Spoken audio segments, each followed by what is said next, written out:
berbicara mengenai SDM, itu pasti akan berkaitan erat dengan sistem pendidikan ya. Karena untuk menghasilkan SDM yang berkualitas, sistem pendidikan yang ada pun juga harus berkualitas gitu kan.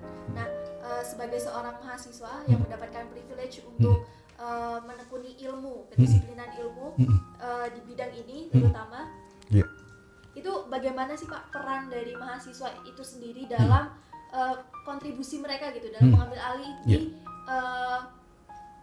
pengembangan energi berkelanjutan ini, Pak? Jadi mahasiswa saat ini adalah berada di simpang jalan yang sangat penting sekali. Ya, kita sudah tidak bisa lagi membanggakan bahwa Indonesia adalah aman dengan minyaknya, senang dengan subsidi BBM yang murah meriah, maka bisa bermotoran seenaknya misalnya gitu ya. 2004 kita sudah melewati masa menjadi pengekspor minyak, kita sudah menjadi pengimpor minyak BBM. 2019 kita sudah masuk di posisi net importer energi.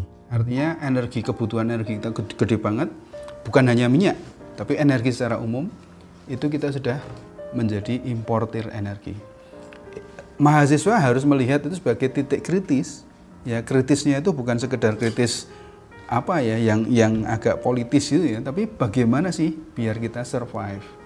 Kalau kita mau mensustainkan, membuat Indonesia itu berkelanjutan tidak hanya 100 tahun di 2045, tapi lebih dari sekedar 100 tahun misalnya, maka SDM menjadi kunci utama gitu ya. Ada banyak tantangan ya di sana. Indonesia atau energi baru terbarukan di Indonesia itu seperti apa? Harganya masih tinggi misalnya. Apa yang bisa kita lakukan? Apakah bisa misalnya kita turunkan dengan terobosan-terobosan teknologi sehingga mampu bersaing dengan energi konvensional misalnya. Kemudian isu tentang insentif tadi, energi baru terbarukan itu seperti anak kecil yang masuk ke ring tinju ya. Lawannya adalah yang sudah sangat besar, hitam, besar, kuat gitu ya. Terus ditarungkan, berpengalaman, punya semua resources. Kemudian ditarungkan open, nggak mungkin, nggak bisa. Karena apa? Seperti saya bilang tadi, minyak kita, bensin kita itu mendapatkan subsidi sudah terlalu lama. Semua pemerintahan memberikan itu ya sebelum-sebelumnya. Ya. Sudah fossil fuel dikasih subsidi. Itu sebenarnya tidak tepat sasaran.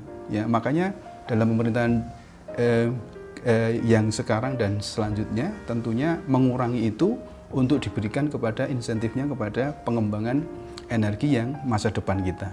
Kemudian isu-isu tentang lahan, kemudian isu-isu teknologi bahwa energi baru terbarukan itu intermittent yang kadang on, kadang off mengikuti matahari yang menyala atau bersinar, kadang tidak, angin yang kadang-kadang berembus, kadang tidak. Teknologi juga harus bisa menjawab itu. Itu juga mahasiswa juga bisa masuk ke sana ya. Untuk melakukan misalnya kajian-kajian, prototyping dan sebagainya. Kemampuan sistem jaringan menyerap listrik. Nah, ini kan elektro banget. Ya kan? Termasuk teknologi terbaru yang nanti memanfaatkan misalnya sistem-sistem cerdas yang membutuhkan IoT ya. Kemudian jaringan listrik yang harus adaptif. Itu tentunya akan menjadi jaringan cerdas. Jaringan cerdas itu seperti apa? Yang bahkan ya cyber dan sebagainya itu benar-benar dimanfaatkan ya. Kemudian SDM kita juga harus diimprove untuk mampu menghandle case-case seperti itu.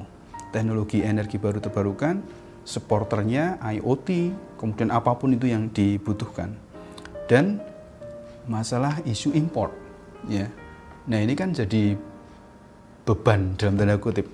Kita harus punya keinginan agar penguasaan energi terbarukan itu bisa kita raih, kita bisa menghasilkan, kemudian dimanfaatkan di dalam negeri maupun ekspor. Itu idenya seperti itu.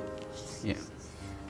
Tadi kan berbicara, tadi Pak As mulai menyinggung mengenai IoT dan lain-lain. Itu kan mesti berkaitan erat dengan yang selama ini digadang-gadangkan itu mengenai revolusi industri 4.0 atau biasa juga disebut era disrupsi kalau kata profesional Kasali.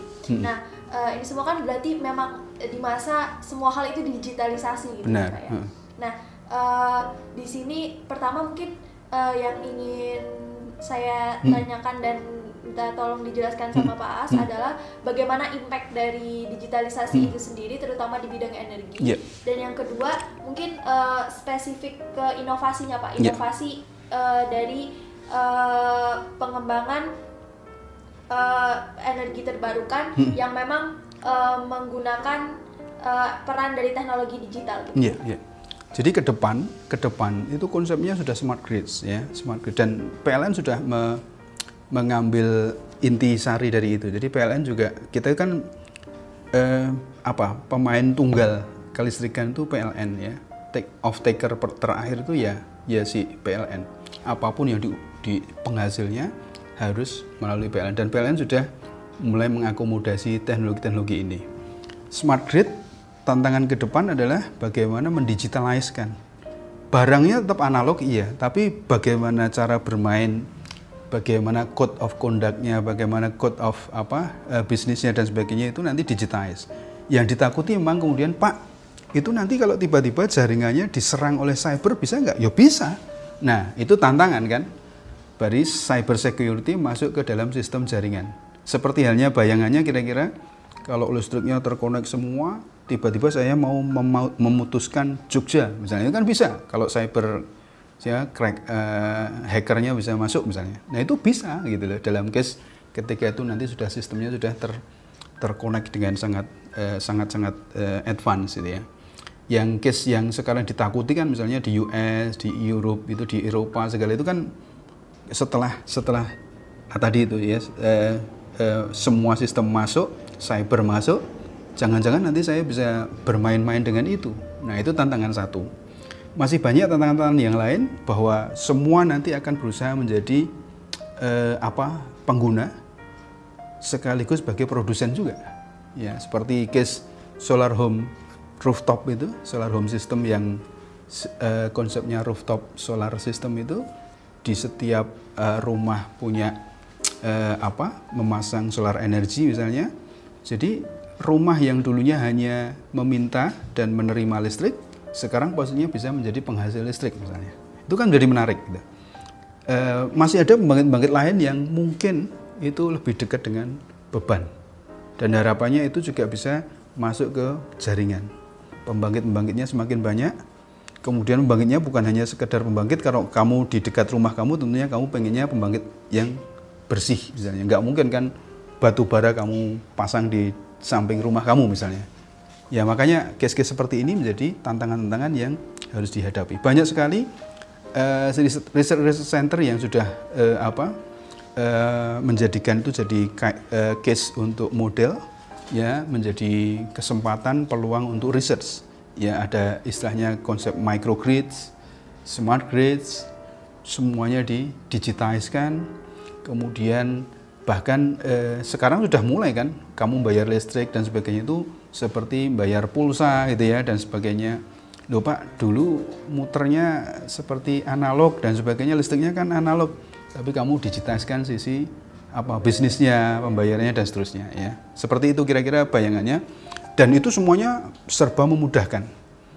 Ya gampangannya kalau dulu kita nunggu listrik kepake, yang barusan kita alami bersama lah di masa COVID kemarin 3 bulan itu kan, tiba-tiba melonjak. Kenapa ini melonjak? Karena nggak merasa menggunakan. Padahal kalau tahu sesungguhnya ya memang kita menggunakan gitu ya, pemanfaatan listriknya dan seterusnya. Kira-kira seperti itu Mbak.